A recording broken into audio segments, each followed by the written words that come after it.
இந்த பதிவை கேட்டுக்கொண்டிருக்கும் நல்ல உள்ளங்களுக்கு உங்கள் சுவாமிநாதன் ஜோதிடரின் அன்பான வணக்கங்கள். இன்றைக்கு நம்ம யூடியூப் சேனல்ல கடன் தொல்லையில் இருந்து விடுபட புதன்கிழமையில் பஞ்சமி திதியில் ஸ்ரீ வராகி அம்மனை எப்படி வழிபடுவது என்பதை பத்தி விரிவா சொல்ல போறேன். பதிவுக்குள்ள போறதுக்கு முன்னாடி நம்ம யூடியூப் சேனல்ல யாரெல்லாம் சப்ஸ்கிரைப் பண்ணலையோ சப்ஸ்கிரைப் பண்ணுங்க, ஷேர் பண்ணுங்க, லைக் பண்ணுங்க.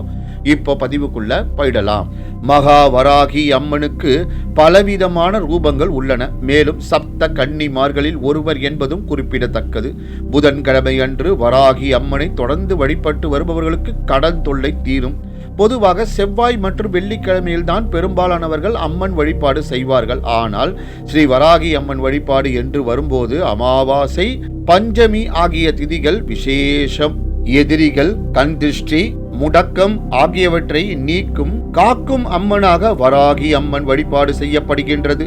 மகாவிஷ்ணுவின் அவதாரமாக கருதப்படும் ஸ்ரீ வராகி அம்மனை புதன்கிழமைகளில் வழிபட்டு விளக்கேற்றி வந்தால் கடன் தொல்லை நீங்கும்.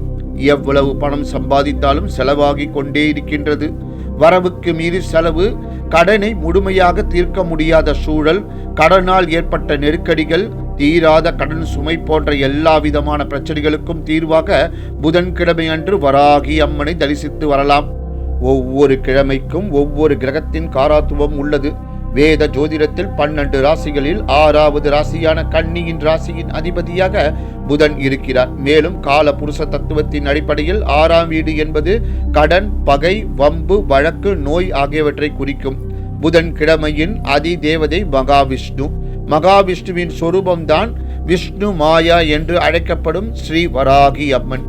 எனவே புதனின் 6ஆம் வீட்டு காரகத்தால் ஏற்படும் பாதிப்பை போக்குவதற்கு வராகி அம்மனுக்கு விளக்கேற்றி வழிபாட்டு வரலாம். ஜாதக ரீதியாக 6ஆம் வீடு பலம் இல்லாதவர்களும் புதன்கிழமை அன்று வராகி அம்மனை தரிசித்து கடன் பிரச்சனைகளுக்கு தீர்வு காணலாம். வராகி அம்மனை வழிபடுவது எப்படி? பொதுவாக வராகி அம்மனை பிரம்ம முகூர்த்தம் அல்லது சூரிய அஸ்தமம் ஆன பின்பு வழிபடுவது உகந்தது. ஒவ்வொரு புதன்கிழமையும் வராகி அம்மன் ஆலயத்தில் அல்லது சன்னதியில் ஒற்றைப்படை எண்ணில் அகல் விளக்கில் நல்லெண்ணெய் தீபம் ஏற்றி தொடர்ந்து வரவும். ஒரு சில வாரங்களிலேயே மிகப்பெரிய மாற்றங்கள் தெரியும். சிவப்பு நில மலர்கள் மற்றும் நறுமணமிக்க மலர்களை அம்மனுக்கு சாற்றி அர்ச்சனை செய்யலாம். மாதுளை, பசும்பால், பனை வெல்லம் மற்றும் வெல்லத்தால் செய்த இனிப்புகளை நைவேத்தியம் செய்யலாம். கடன் தொல்லை மட்டுமின்றி கடனால் ஏற்பட்ட வழக்குகள் உங்களுக்கு சாதகமாகும். எதிரிகளின் பலமும் அவர்களால் ஏற்பட்ட தாக்கமும் குறைந்து வாழ்வில் முன்னேற்றம் காண்பீர்கள். மேலும் கடனை எல்லாம் அடைக்கும் வழி கிடைக்கும். இழந்த செல்வம், சொத்துக்கள் திரும்ப கிடைக்கும். தஞ்சையை ஆண்டு வந்த ராஜராஜ சோழன் போருக்கு செல்லும் முன் கோட்டையில் உள்ள அரசாளி அம்மன் என்கின்ற வாராகி அம்மனை வணங்கிவிட்டு சென்று பல போர்களில் வெற்றி கொண்டு தன் ஆட்சியையும் நிலைநிறுத்தி வந்தார். அவர் தோல்வியே தழுவியதில்லை. அரசவையில் இருப்பவர்கள் ஸ்ரீ வாராகியை வணங்கிவிட்டு பலர் பதவி உயர்வு பெற்றனர்.